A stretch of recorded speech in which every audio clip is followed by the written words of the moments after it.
Now, what are the human rights concerns in line of these escalating prices and fuel? One, the increased cost of production and operations as a result of increased prices of raw materials and transportation costs. It also caused Uganda to register revenue shortfalls as a result of underperformance in domestic taxes. The welfare of the majority of the population was affected, especially vulnerable populations, such as the poor, child-headed forms, older persons, single mothers, petty traders, and persons with disabilities. Foods such as maize flour, laundry soap, and cooking oil are heavily consumed by the poor. This therefore affected the welfare of poor households and caused food insecurity. Concerns related to escalating prices of fuel and essential goods continued, with manufacturers of different goods and services witnessing less demand as Ugandans attempted to be frugal and manage the situation. While some businesses closed, 9 in every 10 businesses reported a decline in the demand of their goods and services. This consequently affected employment, government revenue, and raised serious questions on business sustainability. The increasing fuel prices also made public transport business unaffordable and unsustainable, as I have already indicated. There was also disruption in school attendance, and some schools hiked school fees in order to cope with increased prices of essential goods upon opening in January of 2022. The high fuel and essential goods prices affected the population's ability to access healthcare, medication, and other social services. Now, I end here. This is a summary giving the highlights of what we have under this chapter in our 2022 report, which I know you will be privy to very soon. I thank you, gentlemen and ladies, for listening to me. Thank you very much, Honorable Umar Peter Lamex, for taking us through that. Wow, 9 in 10 businesses reported an effect on their businesses as a result of escalating prices of fuel. We want to move on to Chapter 2 on environmental degradation and its human rights implications. And Honorable Simeon Subuga, member of the Commission, will take us through Chapter 2. Honorable, you're welcome. Thank you, the MC, our guest of honor this afternoon, and all distinguished invited guests. Ladies and gentlemen, good afternoon to you all. I want to take this opportunity to take you through Chapter 2 of our annual report, that is the environmental degradation and human rights implications.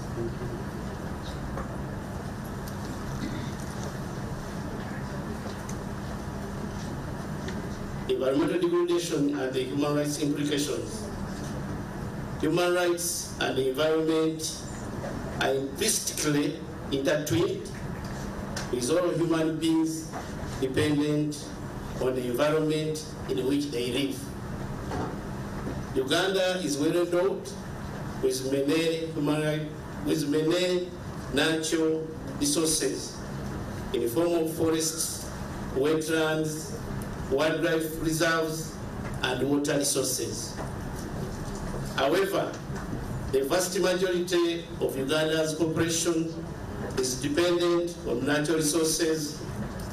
Thus, the livelihood of many Ugandans is tied to the environment, which they act both as source of substance at household level environments, medical care, and the basis of production. Activities carried out by communities for daily basis survive, as well as various actors involved in natural resources, exploitation, and extraction have in many instances contributed environmental degradation.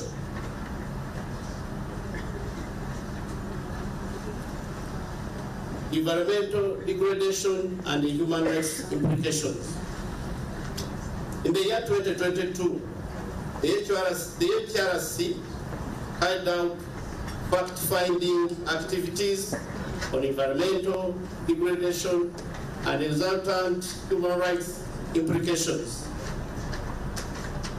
The top 5 districts responsible for Uganda's 50% total loss of tree cover between the year 2001 and 2021 include Ruwero District, Kibale District, Bugende District, Tenjojo District, and Mukono District.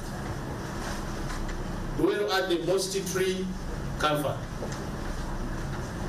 Causes of environmental degradation include population growth, poor land and soil management practices, overgrazing, misuse of fertilizers, land fragmentation, overcultivation, soil erosion, fuel wood sources, illegal logging, and public infrastructure development. This has affected food production and vegetation cover.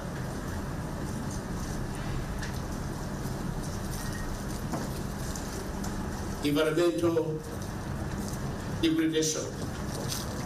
In regard to wetlands, dear ladies and gentlemen, Uganda will be left with only 1.6% of wetlands cover by the year 2040. If the destruction trend is not reversed nationwide, statistics show that countrywide wetland cover dropped from 37,346.3 square kilometers in 1994.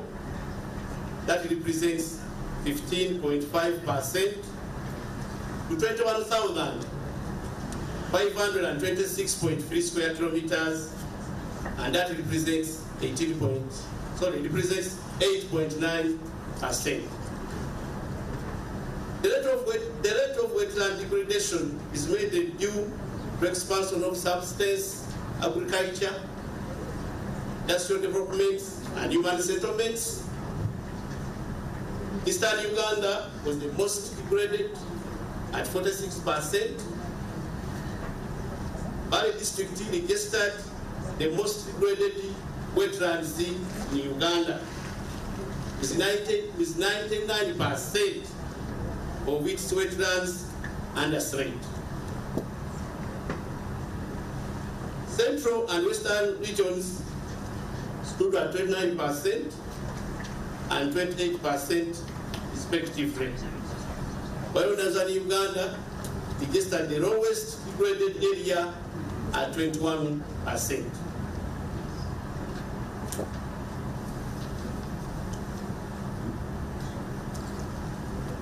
Environmental degradation. In terms of air pollution, dear participants, the UHRC found out that Kampala is ranked among the world's most polluted cities, with pollution levels up to 7 times higher than the World Health Organization safety standards. In the year 2019, Kampala was recorded as having the atmospheric particulate matter reading of 29.1 as its yearly average, a reading that placed it into the higher end of the moderate pollution bracket.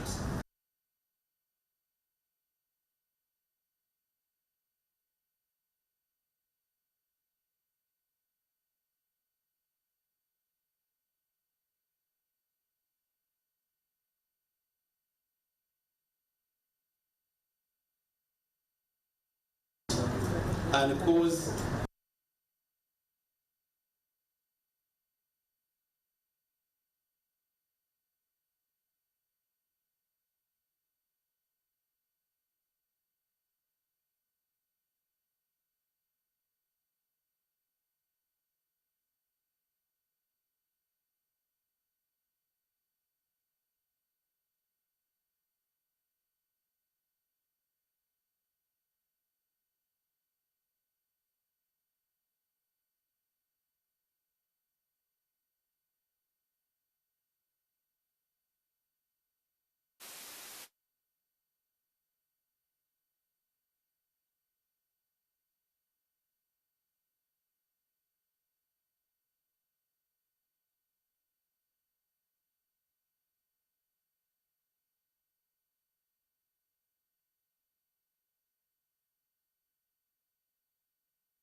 on that note.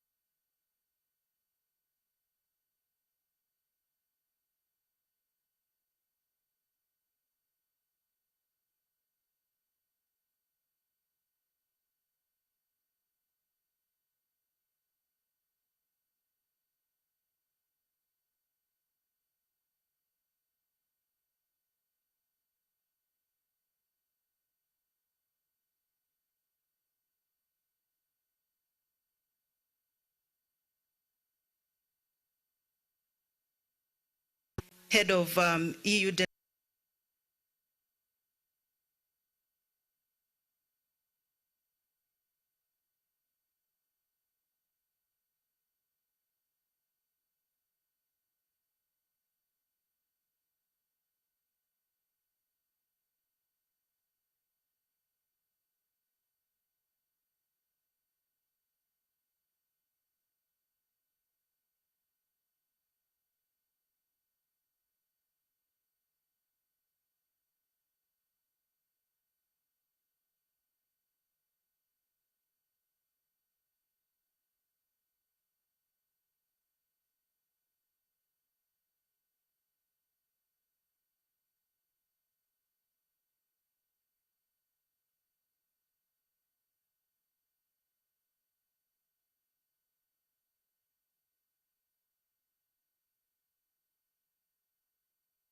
that you introduced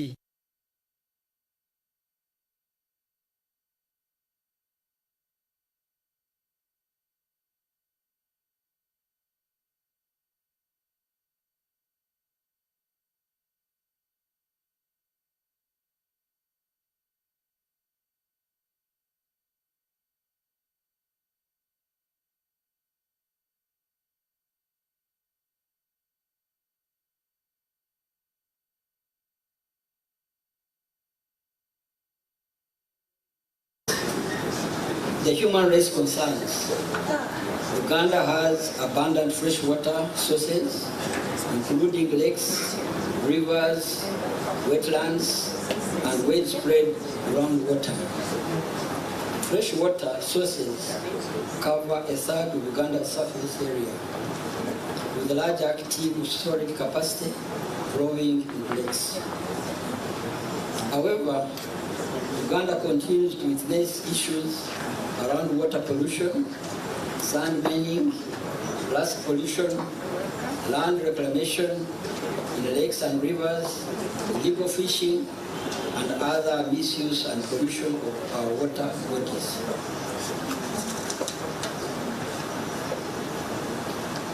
The encroachment and abuse of wetlands and lake shores has reduced the size of the wetlands and lakes and negatively affected fish breeding sites, thus undermining food, income, and livelihood security. Wetland reclamation has been intense in urban areas, especially in Kampala. the seasonal wetlands in and around Kampala have been reclaimed, including Munyonyo, Kinawataka, Nakivugo, and Kansanga wetlands.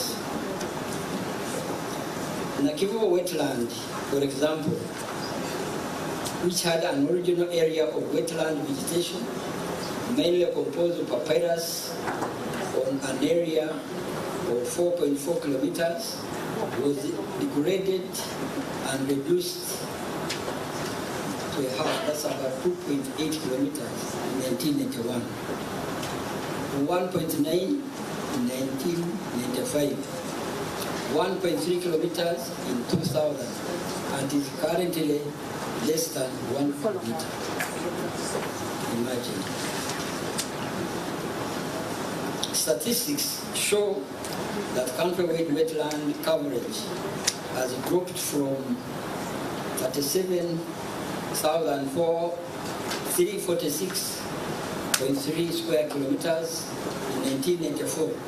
That is approximately, that's about 15.5%, to 21,526.3 square kilometers, 8.9% of the total national surface area.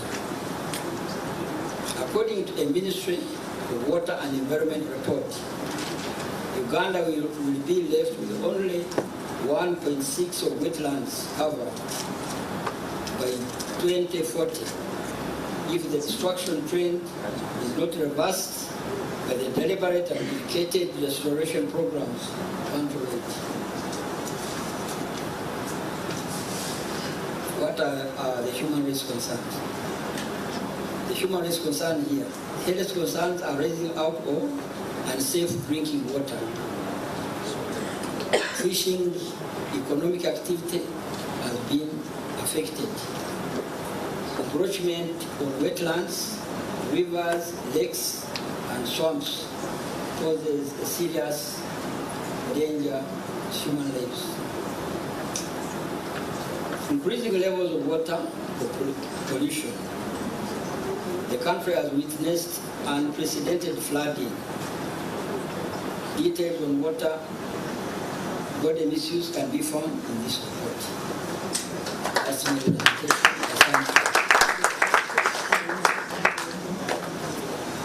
Thank you very much, retired Colonel Stephen Basaliza. And following your guidance that the wrong rank is no rank at all, allow me to recognize properly Mr. Milton Tio, Assistant Commissioner General of Prisons, Uganda Prison Services. We are very happy to have you in our midst. Present with us is also Mr. Kushemerera James, Commissioner of Police. I stand guided. We would like to now move to Chapter 4 on the right to social security in Uganda and human rights concerns in 2022, and retired Colonel Basaliza will continue to take us through that chapter. Thank you once again.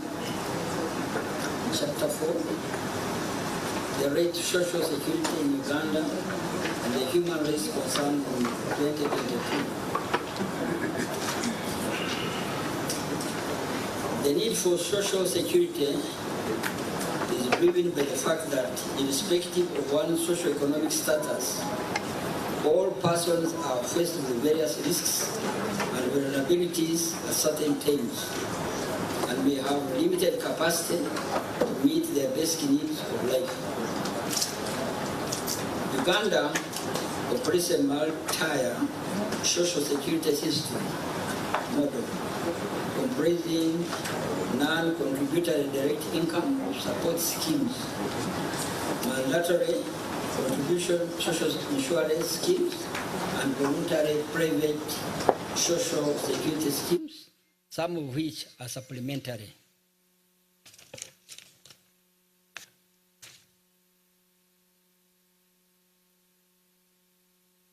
These include the Public Service Pension Scheme, which covers public sector pensionable employees, National Social Security Fund, commonly known as NSSF, covering private and non-pensionable public workers,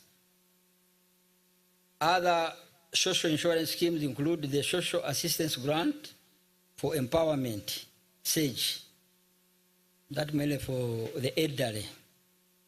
Parliamentary Pension Scheme, Voluntary Segregated Occupation Schemes, Umbrella Schemes, Supplementary Voluntary Individual Schemes, and Health Insurance Schemes.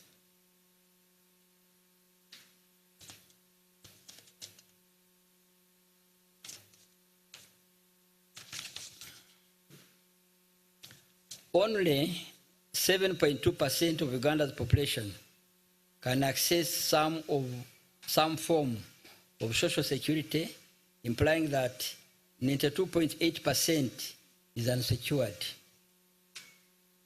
NSSF is the largest scheme covering 2,150,721 people at 73%, followed by the Public Service Pension Scheme with 410,000 people, which is 14%.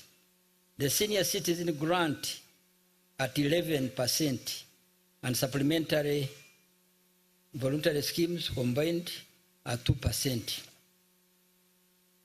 In the report, the Uganda Human Rights Commission raised the following concerns, such including challenges in accessing the benefits, exclusion of informal sector, non or intermittent remittance of benefits, high numbers of inactive members, among others.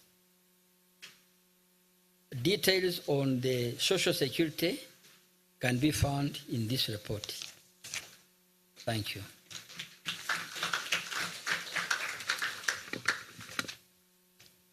Thank you very much, retired Colonel Stephen Basaliza. This was quite a difficult chapter to write on. And I think in our midst, I saw the Executive Director of the Insurance Regulatory Authority. I'm sure we would love to hear from the service providers in this regard. We are moving on to Chapter 5, Women Empowerment in Uganda. And we had a very interesting conversation. Are we there yet? I would like to invite Honorable Shifra Lukwago to take us through that chapter. Thank you so much, Madam MC. Honorable Minister, Honorable Norbert Mao, Deputy IGG, Dr. Chan, allow me observe the protocol and adopt it the way it was presented by my colleagues. Otherwise, you're all very important here, and thank you for making it to this launch. Women empowerment in Uganda, are we yet there? Like in many controlled societies, women in Uganda are often confronted by demeaning society, culture, economic and political systems that restrict or limit their potential. Deliberate efforts to empower women in Uganda took root in 1986 when the NRM government took power. Since then, the government of Uganda has made progressive efforts towards gender equality and women's empowerment, such as legal provisions, particularly targeting the promotion and protection of women's rights, affirmative action for women and girls, facilitation of increased access to opportunities, literacy, political and economic, among others, through policy programs and action plans, among others. Uganda Human Rights Commission took an interest in assessing the impact of women empowerment in Uganda to discover whether this agenda has actually been achieved. The assessment aligned with the global gender parity indicators such as education, political participation, leadership, mental health, and economic empowerment. Some of the findings are that, 1, females account for 51% of the Uganda's total population. The proportion of females who have never attended school is twice higher than that of men. Women's life expectancy improved to 63.7 years in 2022 from 50.4 years in 2002. Men's life expectancy stood at 62.8 in 2022 compared to 48.8 years in 2017. 0.02. Women are engaged in agricultural production, yet only 27% of the registered land is owned by women.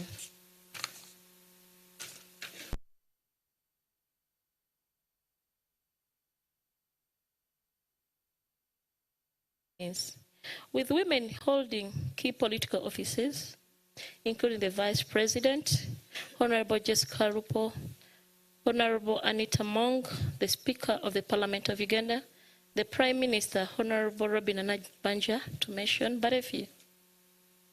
Uganda also has 189 women MPs, including 14 ex-officio members, constituting 34% of the women in the 11th Parliament.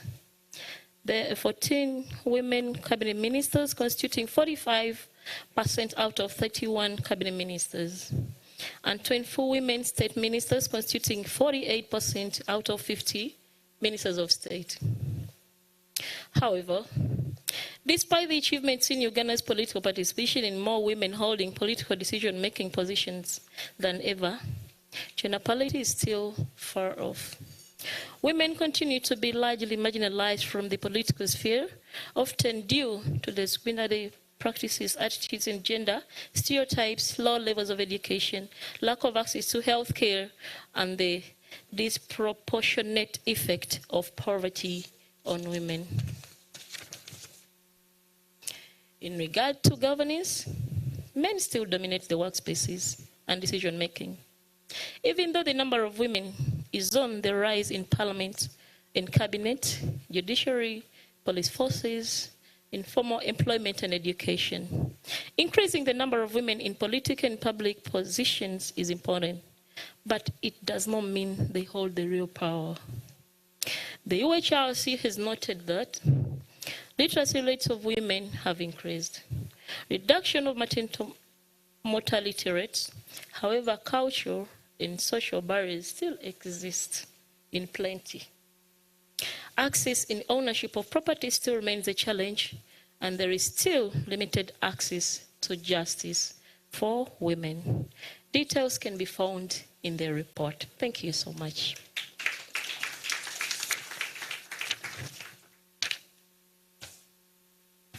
Thank you very much, Honorable Shifra Lukwago. As you were making your presentation, I could see that the Honorable women members of Parliament had something that they would like to say in that regard. We look forward to the plenary.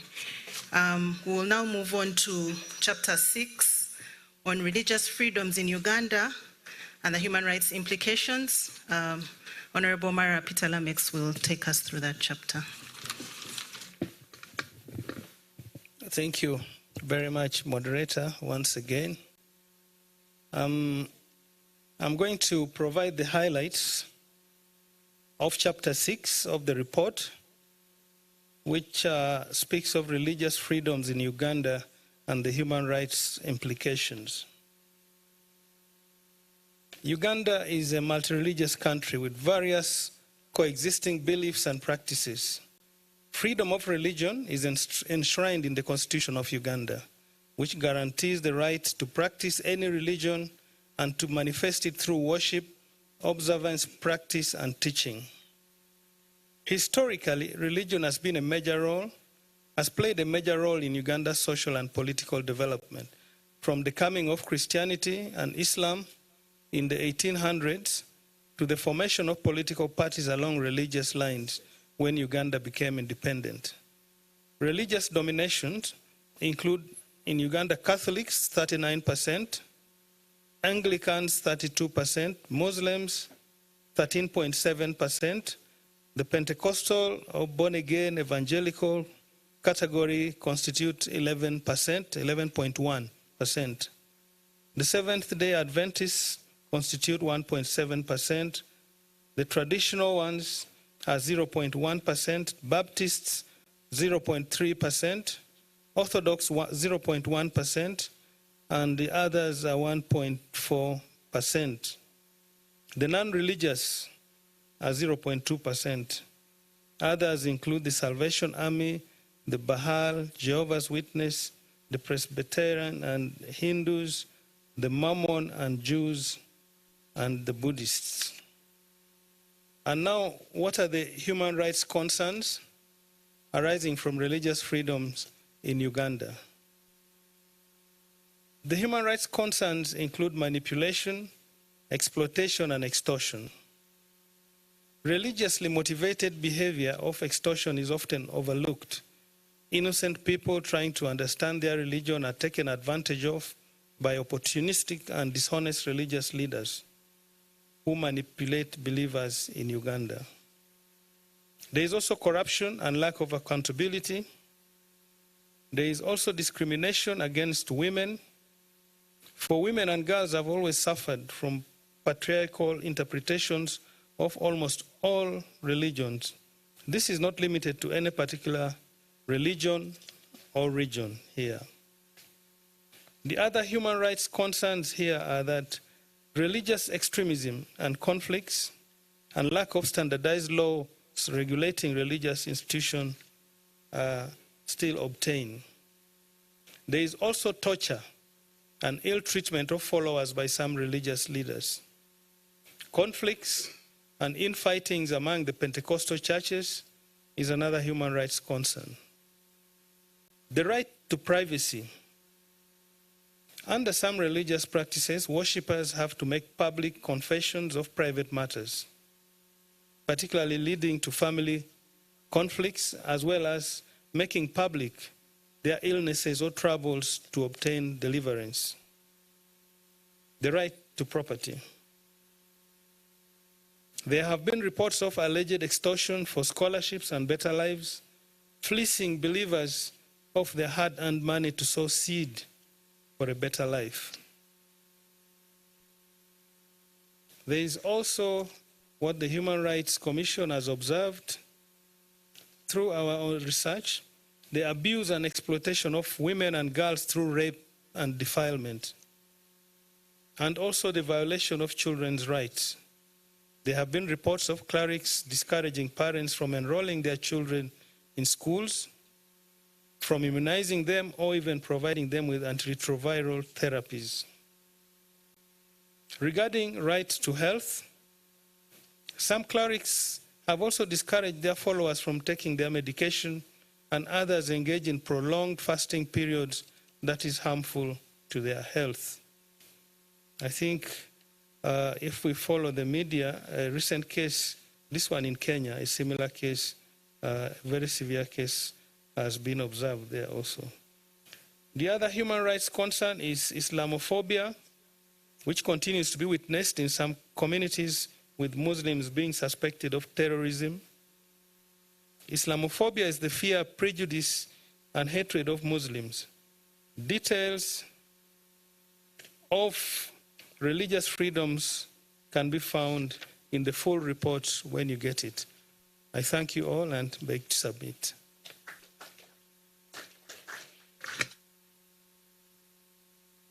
Thank you very much, Honorable Mara Apita-Lamex. Again, this was a very emotive subject as we were preparing the report. And we wish to be well understood that we are not victimizing any particular sect, but broadly considering the issue. Allow me to recognize a few more dignitaries that have joined us.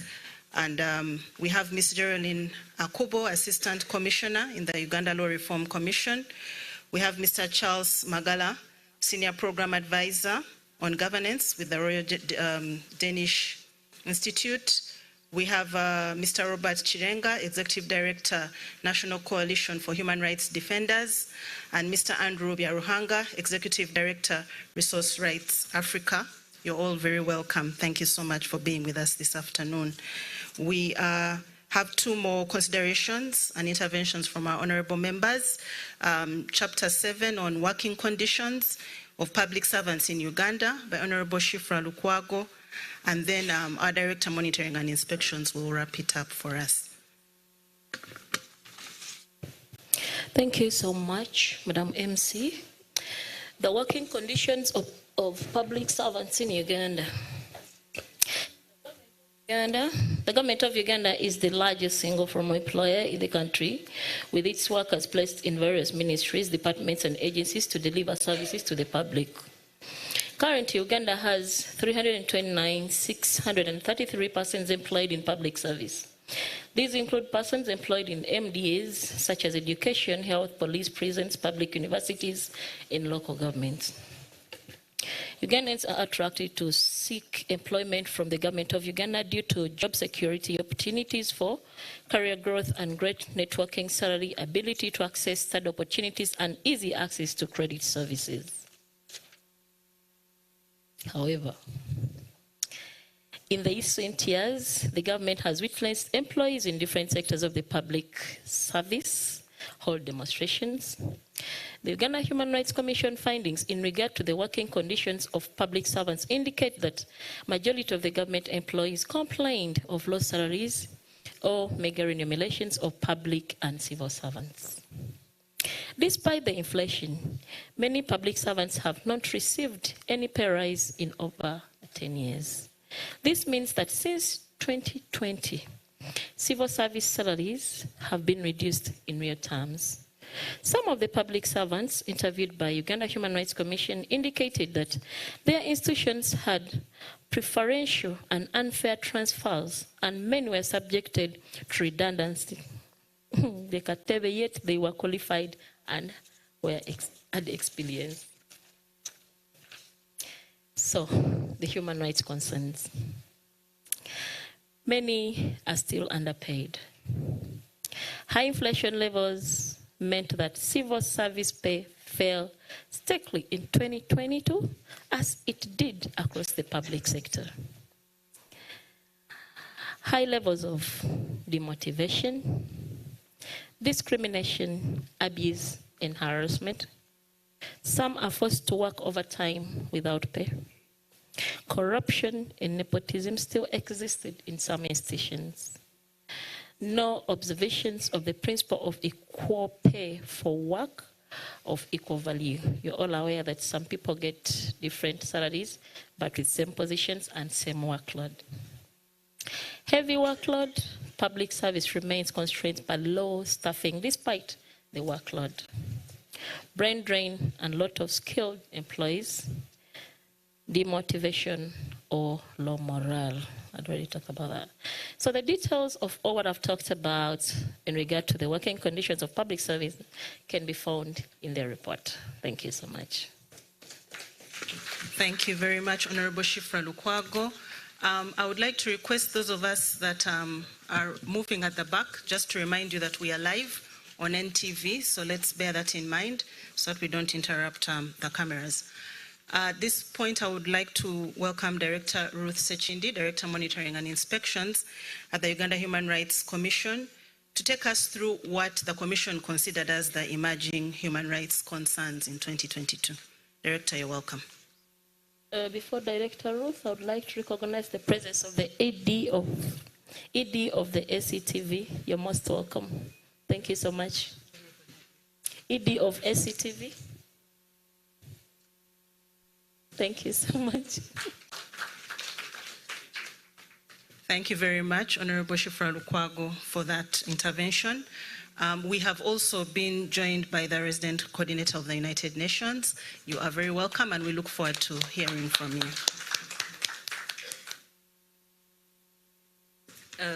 Thank you very much, Pauline. I'm going to make a presentation on the emerging human rights concerns that we witnessed in 2022. Honorable Minister, ladies and gentlemen, our report, the 25th annual report, also covers emerging issues which occurred in 2022, where human rights implications were observed. These include the long dry spell and famine in Karamoja. As you all know, we lost so many people, as you shall see in the report, due to famine and hunger in Karamoja, and government made a number of interventions. We analyzed those interventions to assess whether they were sufficient or not, and that is one of the areas we covered. We also looked at issues of flooding in Uganda. Last year we witnessed a lot of flooding. Unfortunately, we are also seeing the same this year. There was also the Ebola outbreak where we lost some people, and the report highlights that.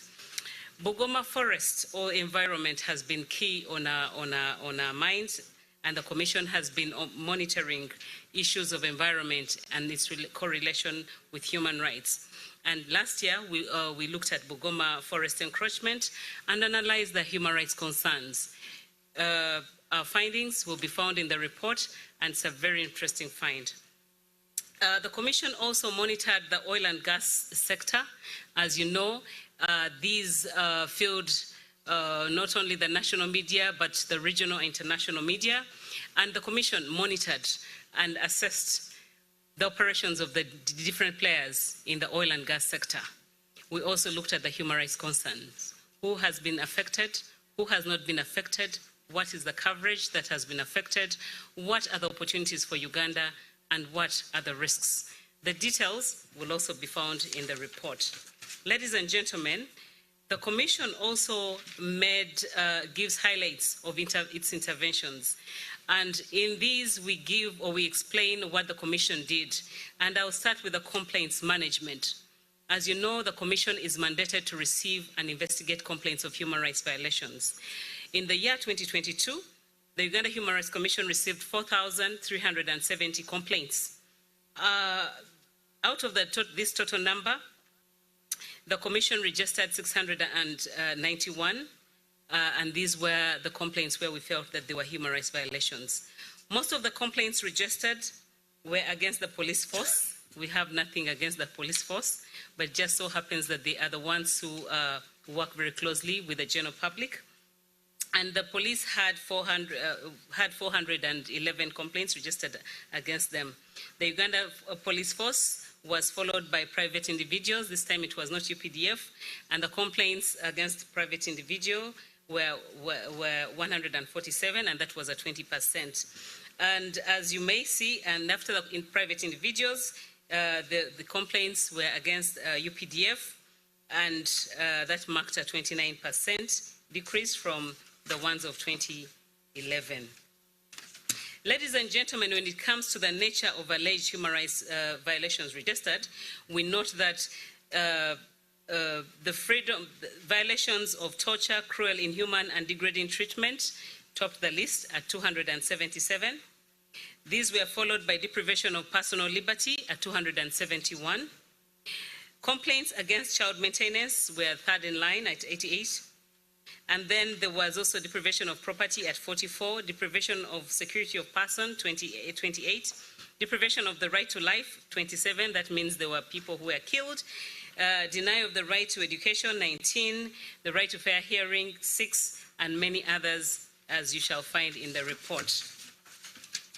Ladies and gentlemen, still under the complaints management, in fulfillment of its constitutional mandate to investigate alleged human rights violations, the Commission investigated 1,143 complaints.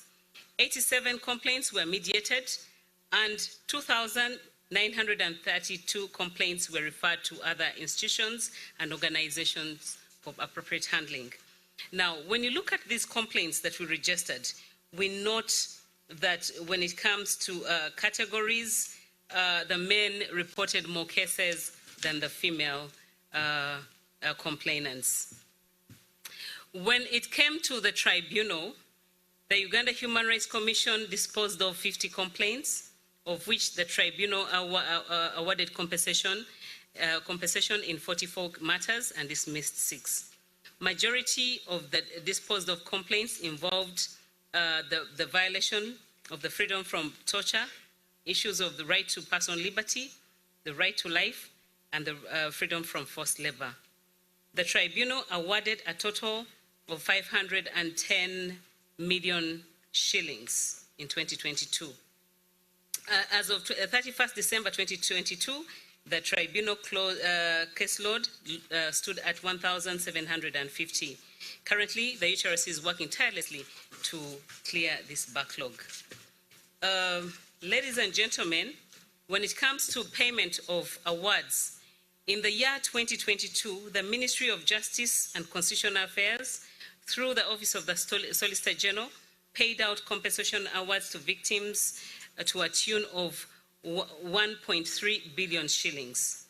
The payments were made in compliance with the compensation orders made by the UHRC Tribunal before the decentralization of the court or tribunal awards directive by the government, which took effect on 1st July 2015.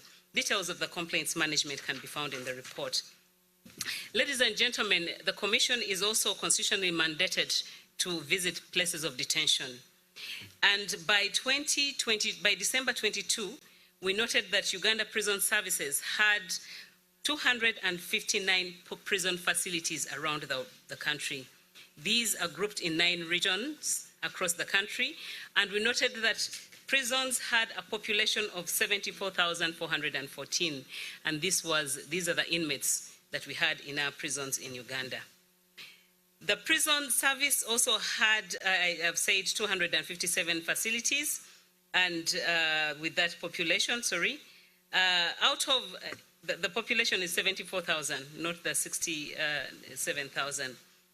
Out of the 74,000 prison population, 38,000 inmates were convicts, 35,743 inmates were on remand, 445 inmates were civil debtors. The prison population was against a population holding capacity of 19,986. This means that we have a challenge with overcrowding. The Uganda Police Force, that is police, had 2,416 police stations and posts nationwide, with 49,526 police personnel. That means the ratio of persons per police is still very high in the country. Ladies and gentlemen, when it comes to the inspections conducted, the Uganda Human Rights Commission conducted 697 prison inspections, in which we inspected 374 police stations, 208 police posts, 107 prison facilities, 4 remand homes, and 4 military detention facilities. Some of the human rights concerns we note from prisons include prolonged detention, where inmates take too long, particularly on remand. We also note that registration and records management is still a challenge, particularly in police. The Commission also took note that suspects are still being told to buy exercise books and manila papers to record their statements, and in other instances they are still told to buy fuel to enable police conduct investigations. We also noted that we still have a problem of overcrowding. We also had challenges of juveniles being detained with adult offenders in some police facilities, because police does not have facilities to detain children. And also we had, and as such, we also had instances where women are also detained at counters because the police facilities do not have cells for women. Details of the detention facilities can be found in the report. In regard to civic education, the Commission has a mandate to conduct civic education and human rights education. In fulfillment of this mandate, the Commission conducted human rights education through community barazas, where we reached 21,694 community members, and the details of the women and men can be found in the reports. We also conducted human rights education through road shows, and we managed to reach 8,000 people. We also conducted training of security agencies, where we trained a total of 609 security officers drawn from the UPDF and CMI, as well as prisons. In 2022, the UHRC also conducted research on the working conditions of the Uganda police personnel and its implication on human rights. And the findings are really damning, because we realize that our men in uniform, particularly the police, are really struggling with issues of accommodation, with issues of promotion, and many of them indicated that they were frustrated. And we make recommendations in that special report. In the year, the UHRC also launched a UHRC app with the support of GIZ. We are thankful about that. And this app enables people to reach out to the Commission to discuss pertinent issues of human rights. The UHRC also managed to print 22,000 350 IEC materials. We monitored the human rights school clubs. And still, we conducted road shows. We did human rights barazas. We involved district local government where we trained them. We had dialogue with vulnerable persons. We had radio talk shows. We developed drama skits. We made a number of press statements. And we commemorated all International Human Rights Days. Details of our activities in regard to human rights promotion can be found in the report. Ladies and gentlemen, when it comes to finance and administration, we note that by the end of last year, the Commission had received all the members, and some of them are seated here, so I can report that we are fully constituted and we have a 7-member team. When it comes to funding, Government of Uganda remained the major funding source of UHRC and provided a total of 20.8 billion shillings. It was supplemented by contributions from development partners to a tune of 1.5 billion. UHRC's development partners included the Justice, Law and Order sector, GIZ, UN Development Program, UNICEF, UNFPA, Office of the High Commission, and many others, including many who are in this room. Sorry, I didn't put you here because we were running out of time. When it comes to regional coverage, the Uganda Human Rights Commission currently has 24 offices, including the head office, and 12 regional offices and 11 field offices. The details of where our offices are can be found in the report. Currently, the Commission has 112 staff members that we find in our regional and field offices. Ladies and gentlemen, the report also has Chapter 10, which gives highlights of the bills that we prepared, and Chapter 11 gives an update of Uganda's reporting obligations to international, regional, and regional mechanisms. I thank you.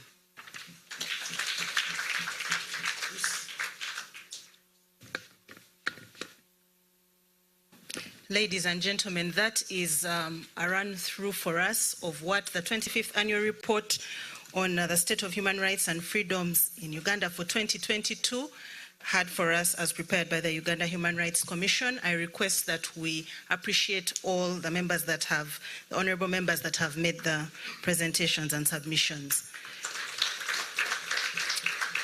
We are quickly moving towards the official launch of this report. And as I had earlier on indicated, the UN Resident Coordinator is present with us, and I will be shortly inviting her to make some remarks. Thereafter, I will invite the chairperson of the Uganda Human Rights Commission to invite our chief guest to make his remarks and officially launch the report. I would like to take this opportunity to welcome you, Ms. Susan, to make your remarks.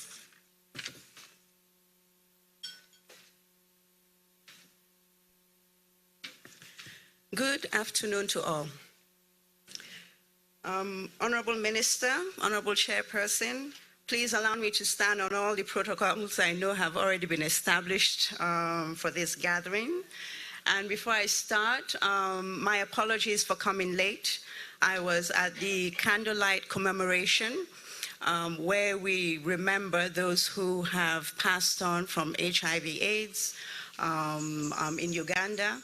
And it's still a significant development issue with 1.4 million Ugandans who suffer from AIDS, 1.2 million in treatment.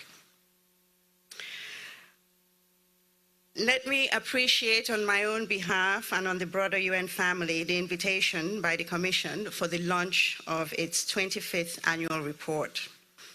The Uganda Human Rights Commission is a very important institution, critical for the safeguarding of the rights of Ugandans as the country progresses towards its development goals. And by rights, of course, I'm talking about the broad spectrum of rights, economic, social, civil, cultural, etc., across this spectrum. And on that note, let me really appreciate the report's focus on this broad spectrum of rights, on social, cultural rights, as well as the rights to clean, healthy, and sustainable environment, as these are often overlooked in favor of civic and political rights. These are generally really difficult times. There has been many stresses put on the development agenda.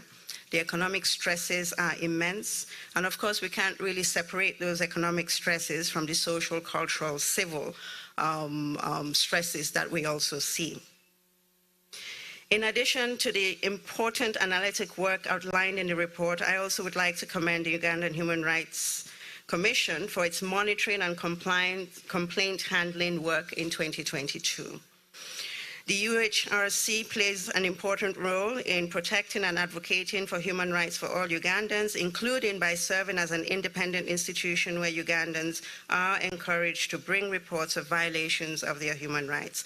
I applaud the Ugandan Human Rights Commission for engaging directly with communities through the 14 mobile complaints handling clinics they held in 2022, for investigating 1,143 of the complaints received, concluding the investigations of 268 of them, for initiating independent investigations into human rights violations raised through media and other concerned citizens, for referring almost 3,000 complaints to various government institutions, and for holding 50 tribunal hearings.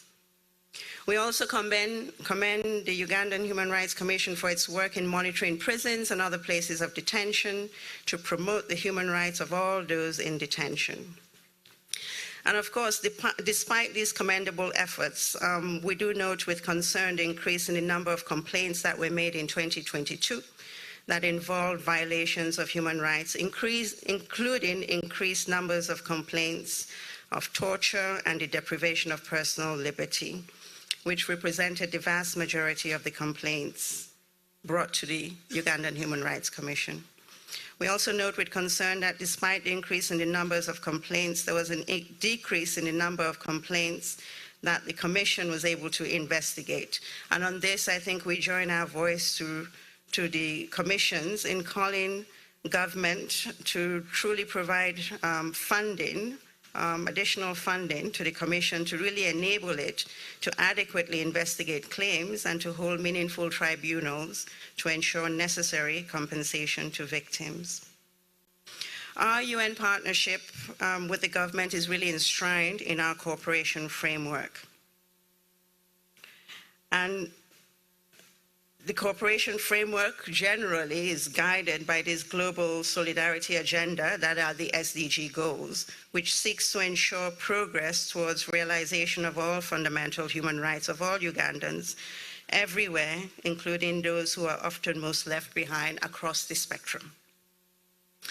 I think as a UN would also really like to applaud the Uganda Human Rights Commission for its work carrying out its mandate as provided by the Constitution of Uganda, and in particular the mandate on oversight and monitoring as provided for under Article 52, which mandates it to publish periodic reports and submit annual reports to Parliament on the state of human rights and freedoms in the country. As we've already been informed, we had the report of the Commission earlier, and we know that despite all the really commendable efforts, there are still important gaps. So I think at that point is really to call on government, to call on all Ugandans, to call on everybody to work more, to be able to strengthen the institutions that need to be strengthened, to really promote human rights for all. Of course, it's a progressive journey, but it's important for all of us to progressively see the progress that is being made. Also, while the report represents Uganda human rights and freedom situation in 2022, there are a number of issues, and of course the latest one that is being talked about is the bill, and at the commemoration that also came up. But there are a number of issues that would require open and continued engagement across board with the view of addressing merited concerns and misinformation as needed. But on that note, I think this is extremely positive. Really, congratulations to the Commission for the work that it's been able to do. I think collectively to see how we can all work to strengthen that work that it is able to do across board, and to assure the Commission that the UN family in Uganda of course, will continue partnering with the Commission, supporting as possible as it works towards fulfilling its mandate as provided for under Article 52 of the Constitution of the Republic of Uganda. And on that note, I thank you all very much. Really grateful for this event and for the report and for the work that will continue going forward. Thank you.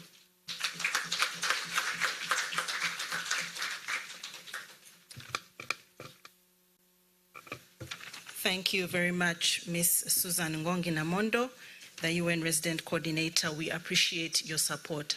I now welcome the Honorable Chairperson of the Commission to welcome our Chief Guest to make his remarks and officially launch the report.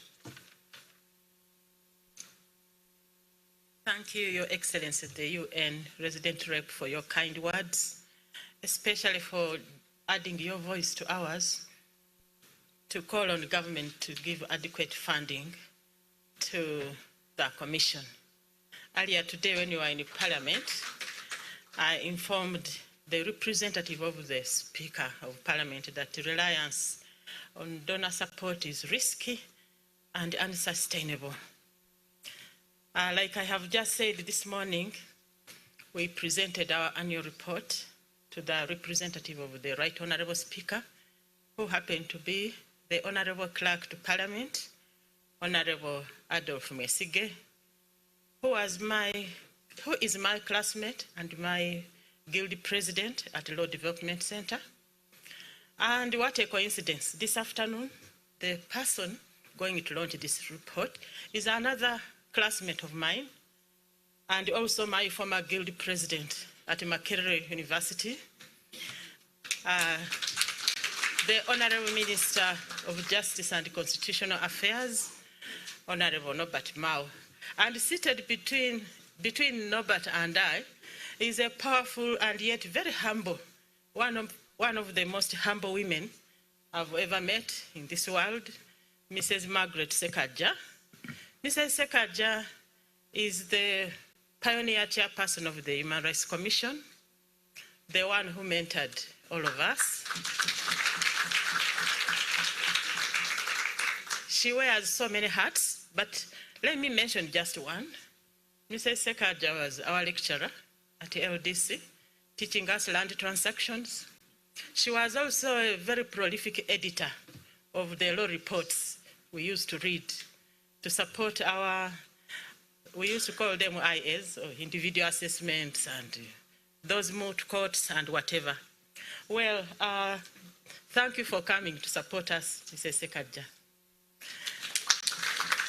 At this juncture, let me invite the man I always describe as the most qualified person ever to hold the portfolio of Minister of Justice and Constitutional Affairs of the Republic of Uganda, Honourable Norbert Mao, to come and address us and also launch our report.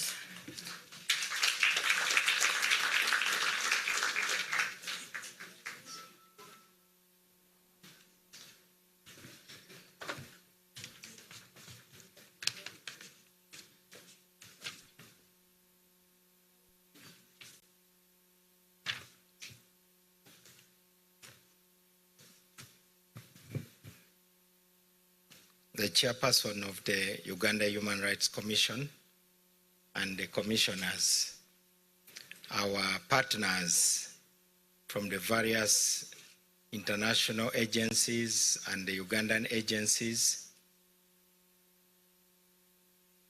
dear friends, this morning I started my day by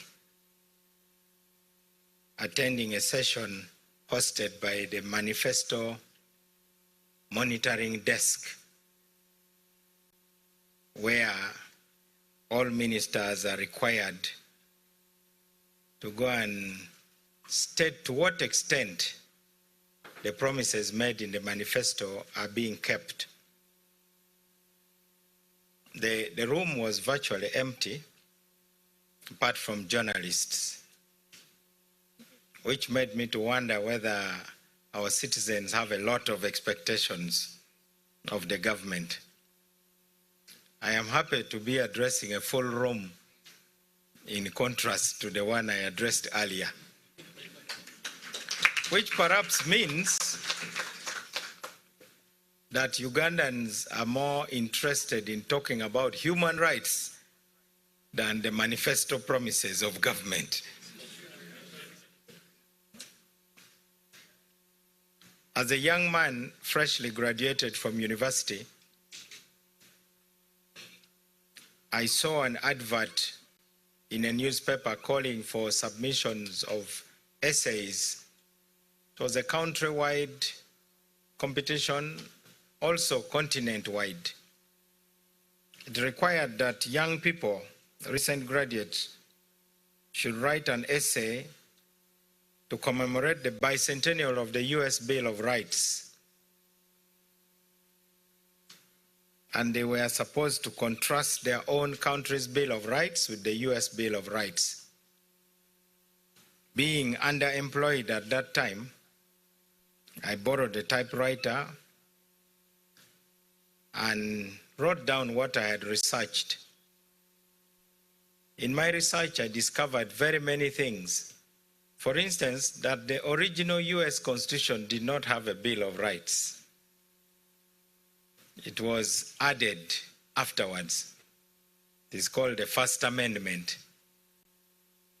It's basically like 10 commandments. And the way it was drafted was very deliberate. It was intended to tie the hands of the lawmakers. So they called them fundamental human rights. In my research, I also found that there's actually a special meaning to the word fundamental human rights. Fundamental means the state cannot take the rights away. It is as simple as that. If a right can be taken away, then it is not fundamental. Because of the effort I put in, I was one of the winners of the essay writing contest. I was invited to Parliament Avenue, where I met the US ambassador, then called Johnny Carson, who later became Assistant Secretary of State for Africa. He shook my hands and congratulated me. He gave me $150 for my troubles, which was a lot of money at that time. He also gave me a box of books, some of which are very valuable these days. Occasionally, I go on Amazon and eBay to find out the cost of collectible books. I'm a book collector. So I've seen that one of the books called A Child of Fortune. And the books, by the way, were personally signed and autographed by former US Chief Justice Warren E. Burger. So that even adds the value. I'm telling you these stories because it is important for us to accept that all countries must face their own demons in terms of human rights. As Ugandans, we must come face to face with the demons that deny us rights. Just like everywhere in the world, people have had to confront their own demons.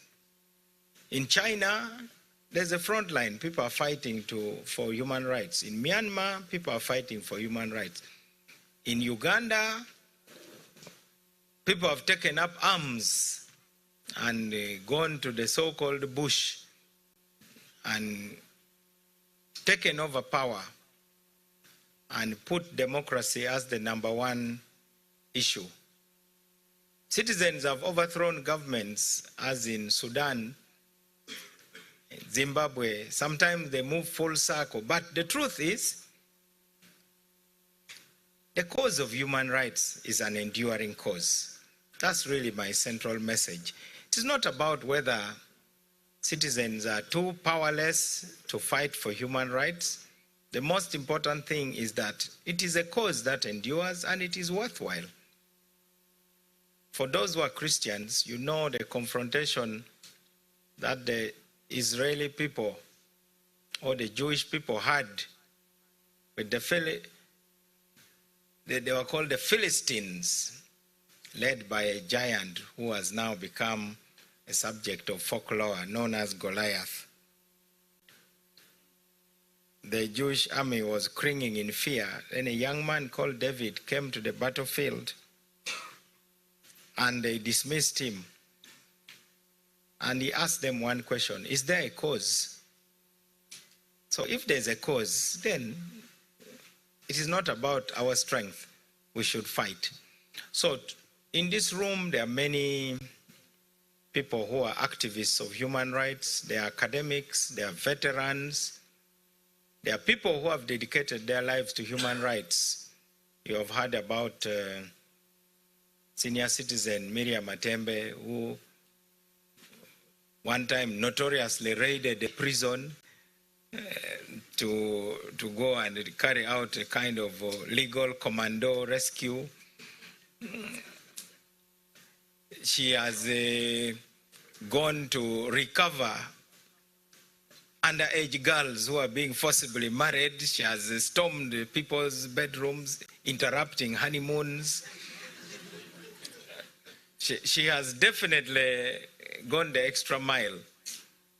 You have heard the story of Mrs. Margaret Sekaja, on whose shoulders we all stand, because she really laid the institutional foundation for the Uganda Human Rights Commission. And with a lot of humility, because if some of us had achieved half of what she has achieved, we would not be talking to you. We would not be attending your meetings, or we would only appear the way Michael Jackson used to appear, from the backstage, performs and disappears. So, is there a cause? So this report is about the cause. That is the distillation of why we are gathered here, to see how far away we are from the promised land. Secondly, I thought in my remarks I should let Ugandans know that we don't lack laws, but the rule of law. Actually, we have too many laws, in my opinion. We don't lack laws, but the rule of law. As a law student, we read books by famous people, one of whom I recall was the Lord Chief Justice Tom Bingham of UK, who gave some guidelines about the best laws. I'll just mention a few. The law must be accessible, clear and predictable. In Uganda, most people are confused about what the law says. Even ministers sometimes are confused about what the law says. So they do things that violate the law. The law should limit discretion. Where there's too much discretion, there is a likelihood of abuse. So we must remove discretion from the police.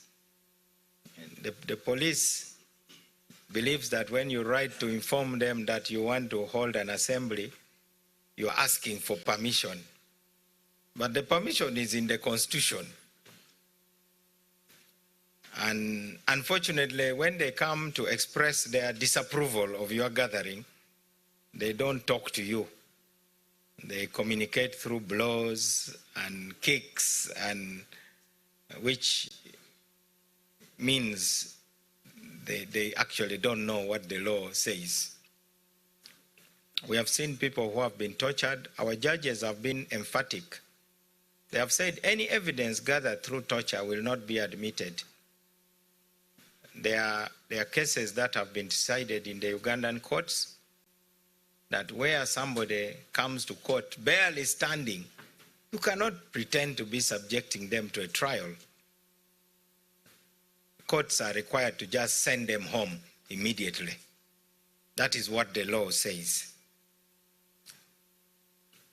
Now, to ensure rule of law, we need courage across the board. I've already told you that this is an enduring cause, which is not fought in terms of 5 years, but it is forever, because we are dealing with a human institution where there may be abuse. We should all be equal before the law, and then those who exercise discretion, if any, should act in good faith. And then access to the law should not be prohibitively costly, and procedures should be fair. Where I sit at the Ministry of Justice, we are now attempting to finalize regulations under the Public Order Management Act, because the police don't have strict regulations. They only read the Public Order Management Act, which they interpret in their own way. So the only response is for us to make regulations under that law, which is a requirement. We are working on that. There is actually already a complete draft. The Inspector General of Police has been proactive. When we complained about the scuffles with members of Parliament, he immediately instituted an inquiry. But an inquiry also depends on vigilant citizenry. We need to be vigilant.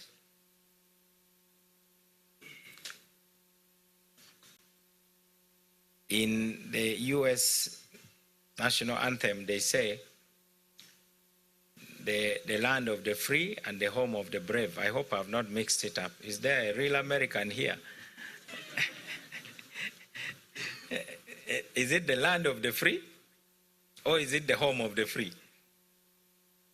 I think it is the land of the free and the home of the brave.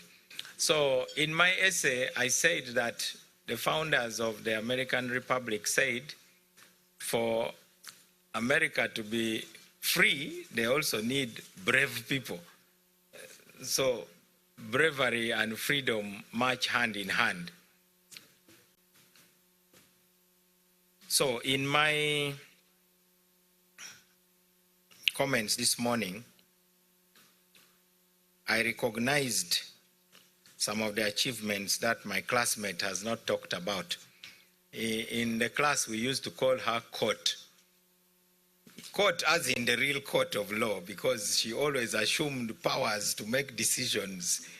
Up to now, we call her Court. She's always, I'm sure those who work with her find her style of management a bit unique. Very short discussions. Discussions are limited and decisions are clear and unequivocal. And everything is business-like. So up to now, we call her Court. And my class is a very serious class. We have 4-star generals, we have ministers, we have judges, very high-ranking judges, and so on. So let me congratulate you, Court, and the Human Rights Commission, and all the people who support you, particularly for shining a light in these dark areas. Inspecting places of detention is very important. You know, those who abuse human rights, they are like cockroaches. They thrive in the dark. If you shine a light, you see cockroaches running for cover. Why do you think some of the people who abduct people cover their faces? They do so because they are not proud of what they are doing. In America, there used to be a group known as Ku Klux Klan. They used to wear white bed sheets to cover their faces. They burn crosses, they commit crimes, and so on. And you wonder why, if you are so proud of what you are doing, why are you covering your face? You should first introduce your name and the name of your parents and your clan, and then proceed to torture people, because it must be worthy of a medal from your clan at least. So by shining that light, you are extending the boundaries of freedom. Number two, the establishment of human rights committees nationwide is very important. We congratulate you for having been voted the best national human rights institution in Africa. You know, we are a sulking nation. We are gold medalists of complaining, to the extent that we even miss some of the achievements that we have. That's why you find Ugandans going to Dubai, that they are going for tourism, to watch sand and an artificial game park, when the real game parks are here in Uganda. And the real billionaires like Bill Gates actually come here. I've never heard him going to Dubai. He goes to Bwindi. So we congratulate you for that achievement. It is an uphill task. As I said, we still have many demons to confront. Our Human Rights Commission is accredited as an A status national human rights institution. This is an award by the Global Alliance for National Human Rights Institutions. I wish to encourage you to persist in training police officers and military officers. One day I asked my father, what's the difference between the police and the army? My father was in the army, so I asked him, what's the difference? So he told me the police are actually trained to handle civilians. Their training is not combat. Their training is to deal with stubborn citizens who want to push the state. So they basically just push you back. You know, the way you deal with if you have ever herded goats, how you pull them back in line. That's the job of the police. So my father said the police only resort to force when it is totally unavoidable. Then I asked him, what about the military? And he said, well, the military start with force and they keep escalating the force until you decide to realize that you better go away. So they make it very risky for you because they start with force and they keep increasing the level of force. We believe that this training is very important. I've talked to senior police officers and they are equally frustrated by the violence of some of those who enforce our public order laws. That approach, I spoke to the Inspector General of Police, who is my old boy from the great Namilyango College, and I told him, what are you going to do? He said, I really don't know. But he's the Inspector General of Police. Said, I really don't know. Specifically, I told the Inspector General of Police that why do these police officers, some of them, act as if they have a personal problem with the people they are arresting? You know, when they are beating you up, they are also abusing you and telling you how you are joking. You are going to see. Police officers act on behalf of the state. The authority comes from the state. Even if they come to me, they are supposed to say, well, Mr. Mao, you are under arrest. Come with us to the police station. And it is my duty to go because I know that there should be due process. I think that is the kind of society we need. Unfortunately, even after being arrested, the cases just disappear. Nobody is prosecuted. So I wish to encourage you, court, persist. Don't give up. Just like the churches are always preaching, you know how stubborn human beings are. It is a labor of sacrifice. Finally, let me highlight some of the challenges that we see.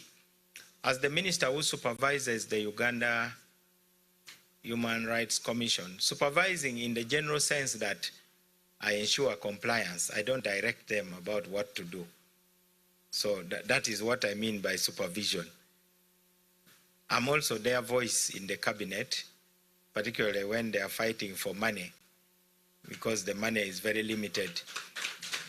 So that is why the commission is one of the 7 agencies that fall under the Ministry of Justice. The number one is inadequate funding. And right now, not only because of COVID, but Uganda is facing some tough situations with our international partners for a number of reasons. Others are annoyed with us for passing the anti-homosexuality law, so we have a lot of explaining to do. Others are annoyed by the violence during elections. Others are annoyed by the way we have treated some of the civil society organizations. We have tried to have a conversation with civil society. As a minister, the most I can do is to tell the members in the government, and in particular the head of state, that we should change our language when we are talking about civil society. We should not be calling them enemies of Uganda. We should not be calling them terrorists. It starts with language, because through language, that's how genocide begins. So you kill a particular tribe by calling them rats. So when people are killing you, they don't see human beings, they see rats. So language is very important. But I also wish to call upon the civil society also. Use the language of civil society. Leave the other language to us, the politicians. When you start calling the government a junta, definitely you have crossed the line, because there's no point for you in a civil society to use the language of political party leaders. Political party leaders can call each other names because that is their tournament. But you are not part of that tournament. You don't sponsor candidates. You don't have any candidates that campaign. So you can call it an undemocratic, dictatorial, unaccountable, corrupt. All that is acceptable. But you know, junta means the government is self-appointed. That's what a junta is, in case you don't know. So when you call the government a junta, then you have given them a license to call you also enemies of. So I hope we shall find a middle way. I was appointed chair of the Cabinet Standing Committee on Human Rights. My work is very difficult. I have very powerful ministers on the committee. So I want to invite the commission to come and speak to us so that we agree on what to do. Like I said, we must face our demons. Nobody is going to come from Washington, Paris, and London to face our demons for us. We must face our demons ourselves. This is our country. The land title for Uganda is in our names. All of us, the 45 million of us. The president may be the head of the clan, but we are all beneficiaries. And if you read the oath of the president carefully, it is the only oath which has the word welfare in it. He's supposed to ensure the welfare of all Ugandans. MPs don't have that word welfare in their oath. The ministers don't have that word. It is only the president and the vice president. So we are well within our rights to demand those things. So we will constitute a meeting and invite you. You can invite a select number of civil society organizations, and we review this report card. It doesn't look good, by the way. The report card doesn't look good. And we are having that as a challenge. We have the Minister for Security. He's a member of the Standing Committee. The Minister of Internal Affairs is there. The Minister of Foreign Affairs is there. The Minister of Gender, Labor and Social Development is there. The Attorney General is there. All the people who you would normally want to slap, they are there. So please come. I'm not meaning slapping literally, but people you want to fume at.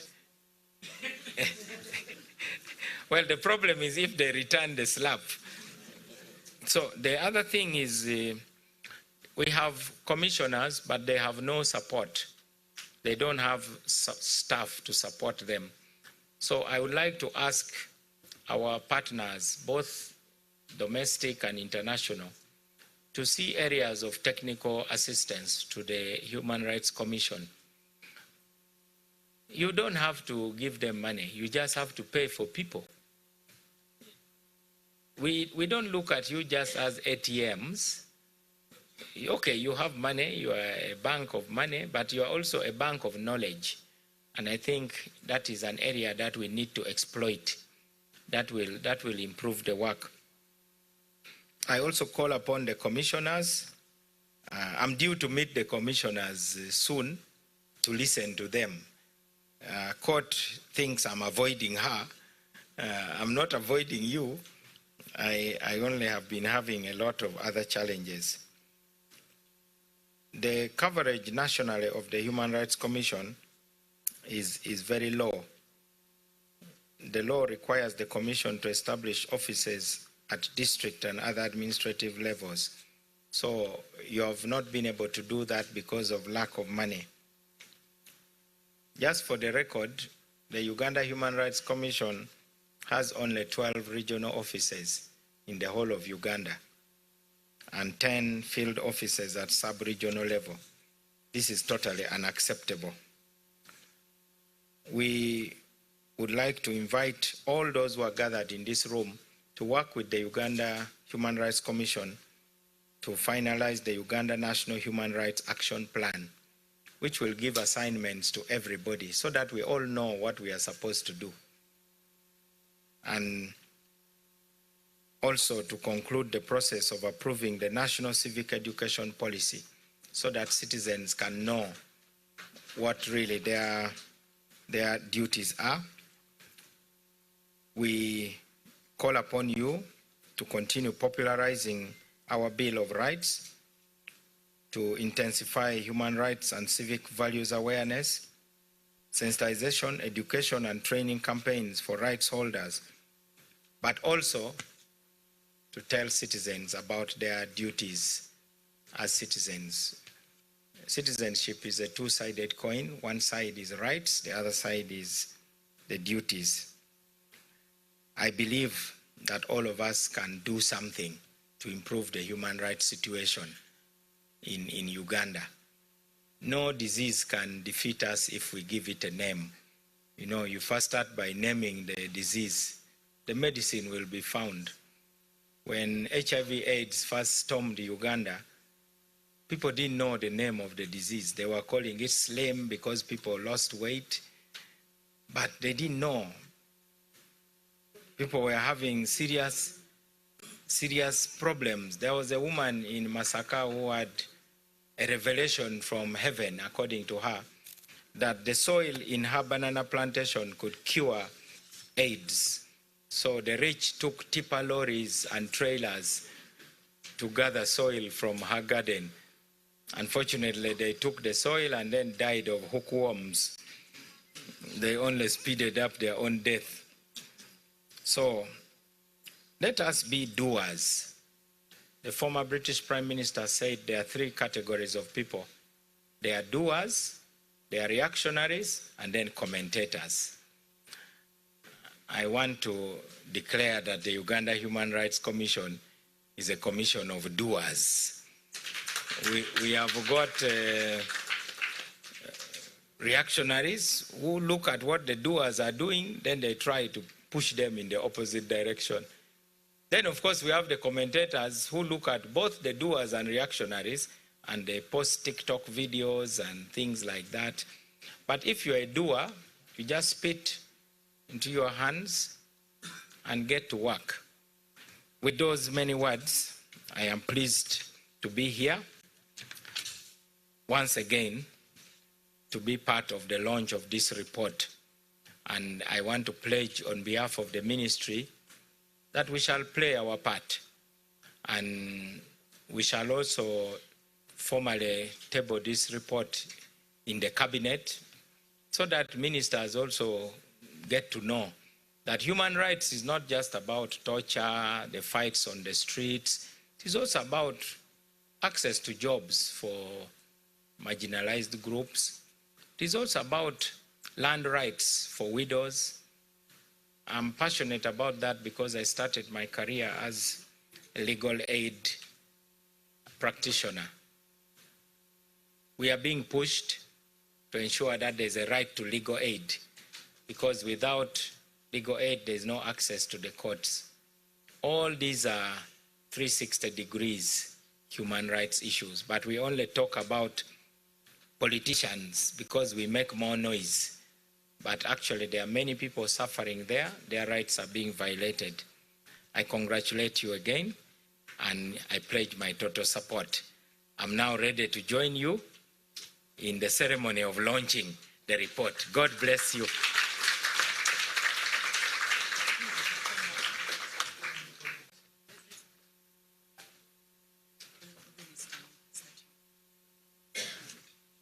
Okay. Thank you very much, Honorable Minister of Justice. We'll now want to move to the function of officially launching this report that will allow us to then go into the discussions and plenary. I would like to invite the chairperson of the Uganda Human Rights Commission to join her members. I have a team of people that are helping us to put the dummy onto the stage. Chairperson, I would also like to ask the chief guest. Yes, he's already there.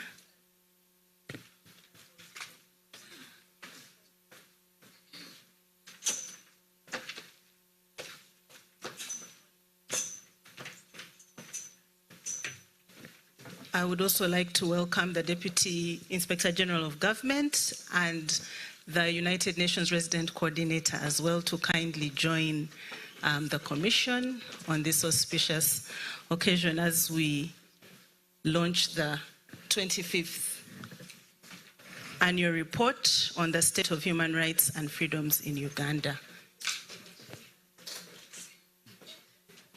We have the scissors.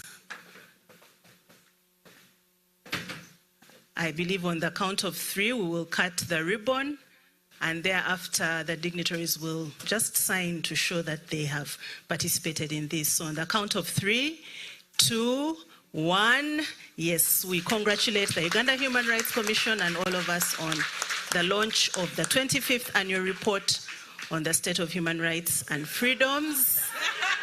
That was a coincidence, Honorable Chief Guest. But the hand of God can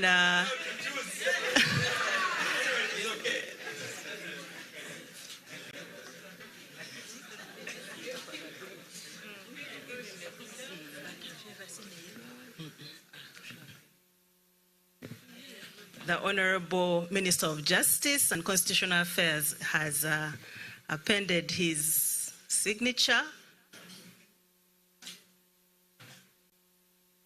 I think we can appreciate him for that.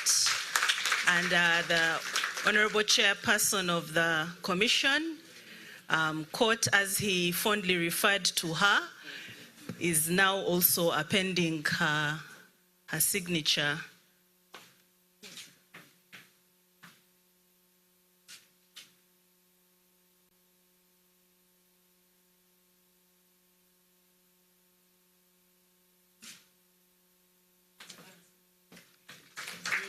We also, yes, the Deputy Inspector General of Government, Dr. Patricia Achano-Kiria, is also doing the honors. And thereafter, we will have the UN Resident Coordinator to also do us the honors. Ladies and gentlemen, the 25th annual report on the state of human rights in Uganda has been launched for the year 2022. I will invite our distinguished guests to take their seats, and we will be able to now officially open the discussions.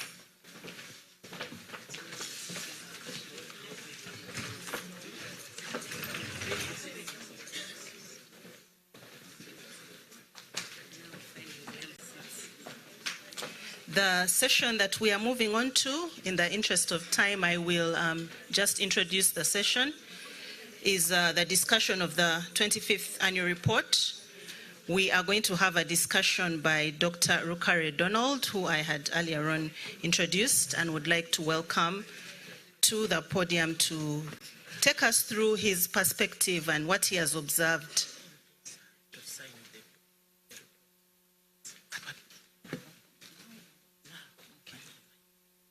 I request that we have the representation that we have from the honorable members of parliament to also come and do us the honors of signing our report.